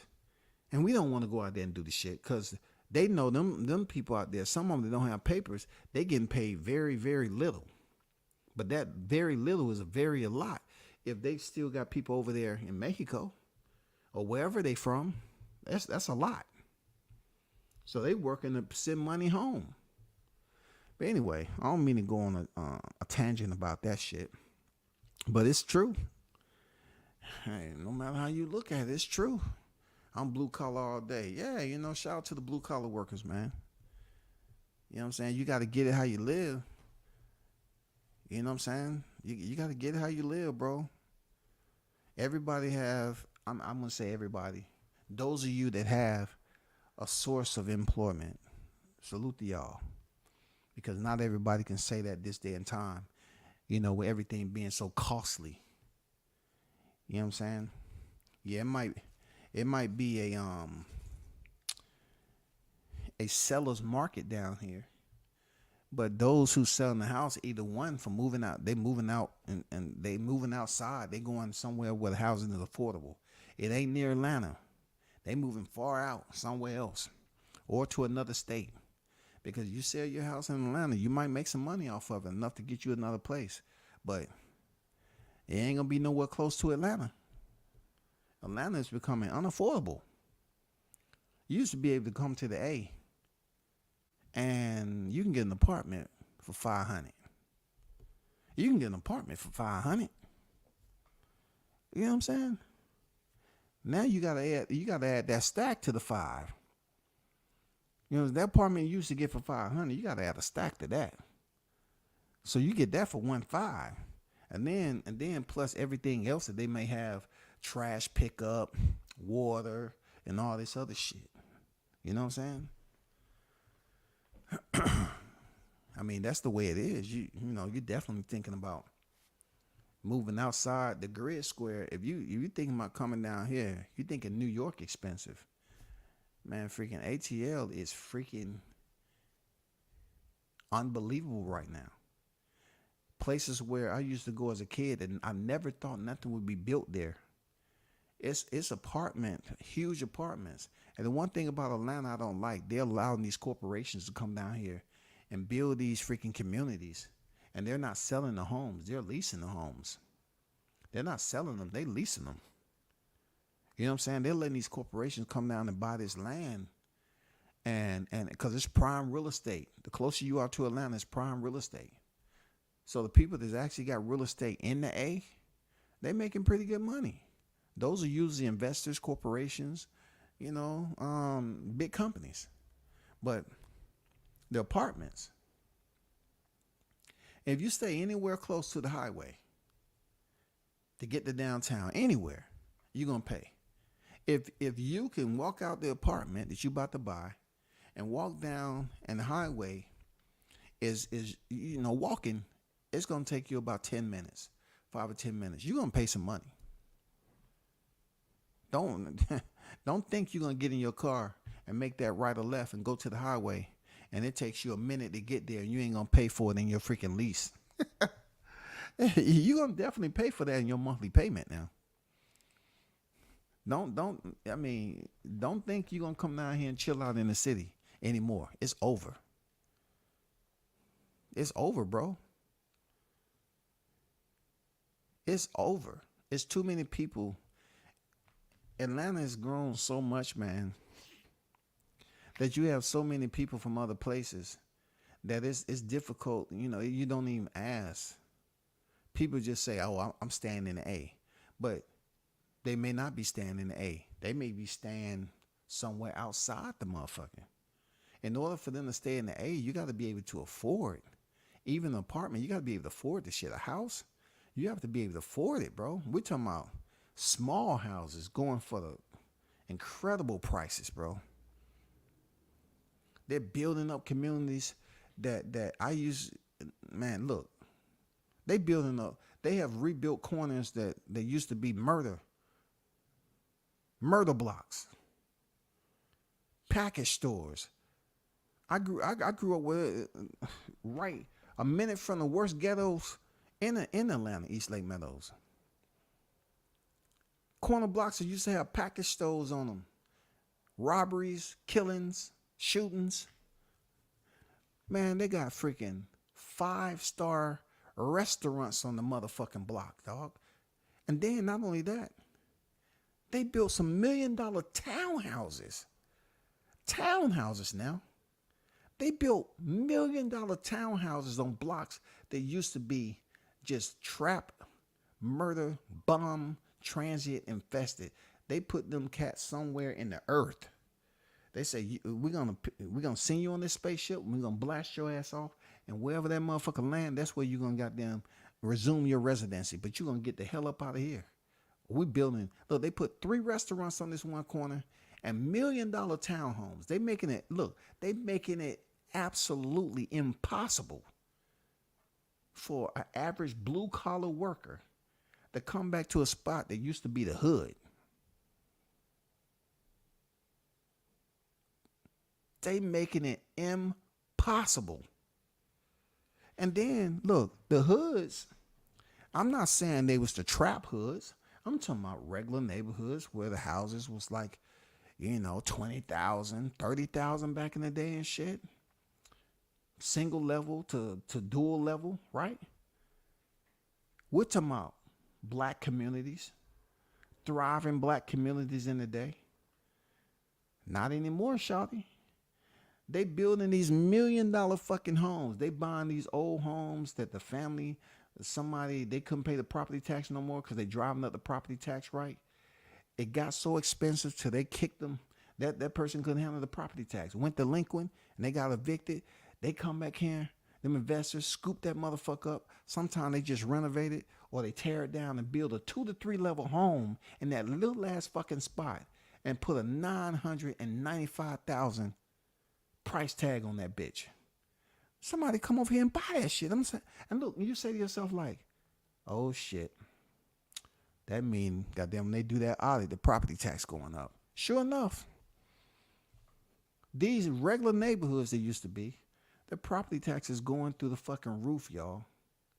And if you a youngin, when I mean by youngin, if you like 30, I doubt any 30s. You got to have dual income household, or you might be pretty affluent and having a damn good job. But let's just say if you're in your 30s or whatever, you got to have a damn good annual income to stay in some of these neighborhoods and pay the property tax on your mortgage. Because a neighborhood that used to be affordable, I'm talking about extremely affordable, those prior residents or house owners, nobody from their generation kept the house. You know how they always talk about generational wealth, right? You talk about generational wealth and you leave your kid the house and they can't even afford the motherfucking. They go delinquent and the house goes to the motherfucking bank. It gets scooped up by an investor. They come and either renovate or tear it the fuck down and build a whole nother house that's quadruple, 10 times, 15 times, 20 times what the house used to cost when it was originally built. We're talking about a house that cost $20,000 back in the day. $20,000. And they buy that motherfucker because they got a tax delinquency on it.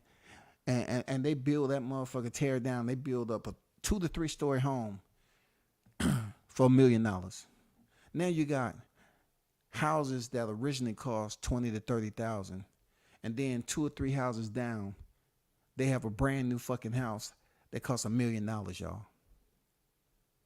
And that's how they running people out the hood. They used to be the neighborhood. I'm just saying the hood. They're running them out. You just can't be no average Joe and come down here and live in Atlanta anymore. You can't do it. It's unaffordable, y'all. They running people out of the block. They running people off the block, literally. If you cannot pay your property tax, and you're talking about, check this out, 2024, right? I already gave you the price of the home. So let's just say they continue to build up. You know how you buy a house and you get comps? You get comps, right? You can go comps miles and miles out. So just imagine in your area comps, right? You're selling the house. and you're a homeowner that paid $30,000 for a house. But now you're saying, okay, I really want to move out of Atlanta. I want to move somewhere else. So you paid $30,000. Well, your parents paid $30,000. Or if the original owners are still there, they might have paid $30,000, $50,000 according when they whatever, right? And so you're looking at the comps. And your house is like a 1,500 square foot home. Them 1,500 square foot homes are now going for $450,000. You paid 30 to 50 grand originally. And those houses are going 4.5, almost damn near $500,000. Why? Because of the comps. You have comps that's going up. And you have people that want to just stay in the area because it's closer to the highway and it's closer to certain landmarks and businesses. They want to be able to go and get on the highway under a minute and drive down to the city where they're making all that money and be able to come back, get off, go into their freaking home, chill, do whatever, relax with the fam, and get back and be able, because look, when they going into the city in the morning, it's motherfucking traffic down here. Atlanta is bad now. I'm talking about incredibly bad with traffic. It never used to be that way when I was growing up. Man, you can get in the car and go to Six Flags any given day, man. You can go there, get there, boom. Spend the whole day, get back in the car and go back home. Now, man, you gotta goddamn pack a whole motherfucking cooler. You better put some ice in that bitch and some goddamn drinks and water. And you know, water, yeah, everybody bound. You got spring water, smart water, essential water, all that shit. And you better goddamn pack some sandwiches in that bitch. You know, because you're going to be in traffic for a minute. When you go into the city during the weekday, man, this shit is insanely congested. Insane. And they keep on putting up apartment complexes. Still putting, I don't know where the jobs are at. The owners, the business owners down here, they don't care about you. Like Georgia, I believe, has an at-will policy. They don't care about you complaining about shit.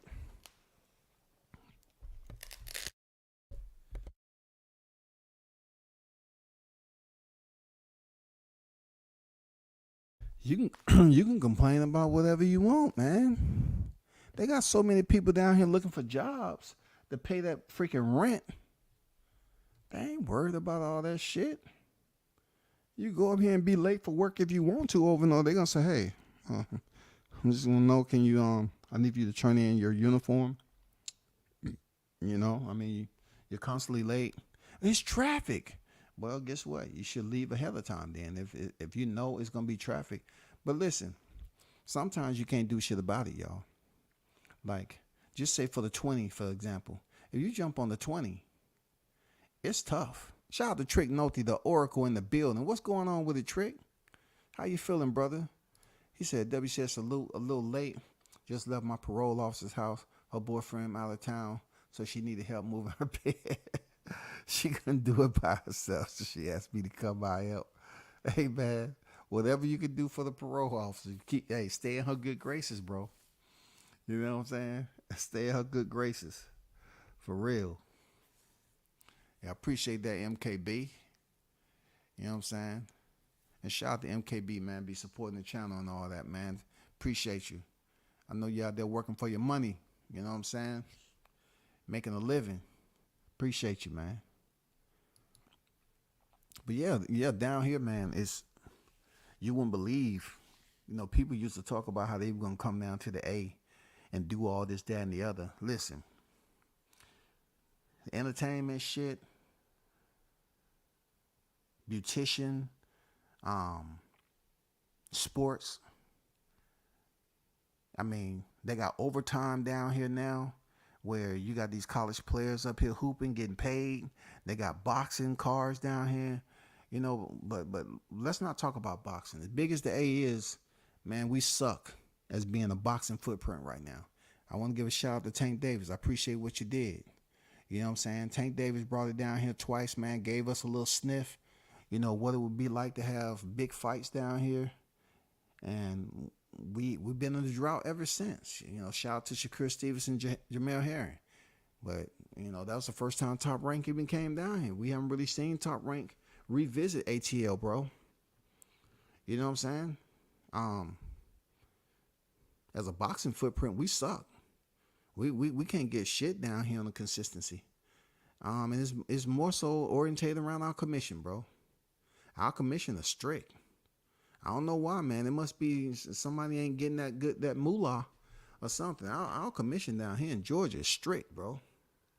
They don't fucking play. So that's probably why people don't come down here like that. Big promotions, they don't come down here, man, because they don't want to deal with commission not approving fights and all this other shit. But as far as anybody who making plans, the road down here in the A, you know, if you come to visit, cool. If you think you're gonna come down here and get in, you know, if you can take some binos out and look down and see them buildings down in Atlanta, you better be willing to goddamn find a microscope and pull your goddamn pocket lining out and seeking you find some monetary residue in that bitch and try to make $100 out of it, because you definitely gonna pay. Transportation, all that shit, you gonna freaking pay, bro.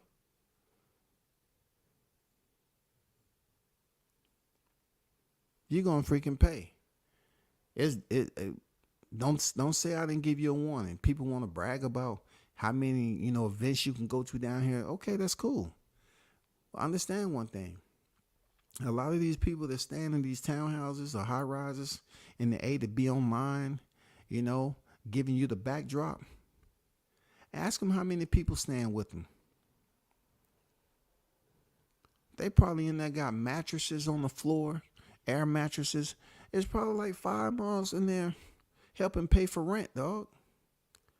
And they're not even, they're paying for kitchen access, bathroom access. You know what I'm saying? And then they want to do live streams. Like, it's a lot of freaking streamers that's down here in the A.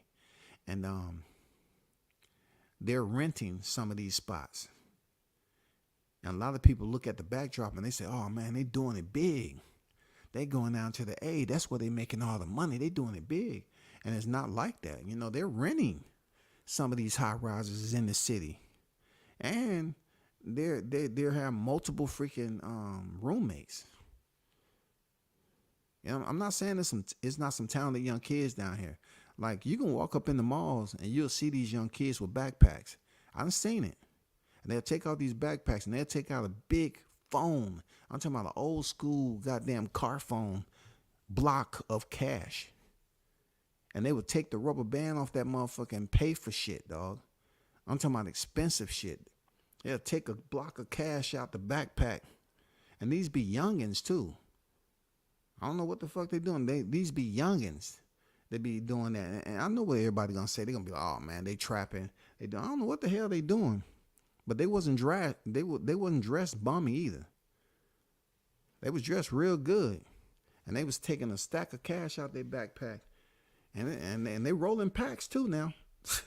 All of them got backpacks. I know it's probably some switches up in that motherfucker. Back in the day when I was growing up, that was a limb. Mom said, go get a switch. This day and time, a switch. Shit. That's a different type of whooping, dog. But I ain't gonna hold y'all, man. You know, it's always good to talk about the good old days. You should see roll out and the highways are falling apart. Dang. I can tell you down here in the A, no. It's some areas got a little bumpy here, bumpy there. In the city, no, the streets, they good. They got the funding. You know what I'm saying? They got the funding for this shit.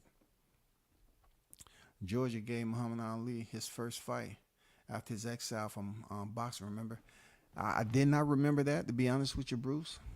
But I know, not talking about the old fights, because we had some pretty decent fights down here. But I didn't remember that.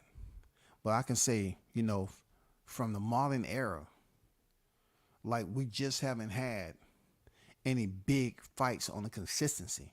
Like the Mecca, you know what I'm saying? NYC, whether it be Brooklyn or it be Madison Square Garden. And of course, Vegas, they always having fights over there, right? And then, you know, North Carolina was shut down for a minute for corruption. South Carolina, just regional shit. Florida's doing very good. You know, Florida be throwing freaking bare knuckle fighting and boxing cards. Got pro box down there and shit. And UFC be doing their thing. UFC even come down here. See, the crazy part, the UFC will come down here and throw a fight card. But boxing, I'm talking about on a high level, no. Not comparable to the UFC promotion. UFC will throw a fight card in the A. And the MMA fans will show up. But as far as boxing, nah, man. No, they don't show no love, man. They don't want to come down here because commission's different, bro. And to think, you know, some of the I would think some of the commission for boxing is the same for mixed martial arts, but they got to see the commission. Dana White can come down here and throw on fight cards. What's the difference? They got more quality fights going on than boxing? I don't know. But good nugget by Bruce. You know what I'm saying? Good gem to drop. But once again, shout out to the hottest chat in the MF and game, man. It's been cool. You know what I'm saying? Friday night. It was about to be Saturday in about, you know, a little over half an hour. But we should do it again, man. Y'all hold it down. Be safe out there. And until next time, I'm out. Peace.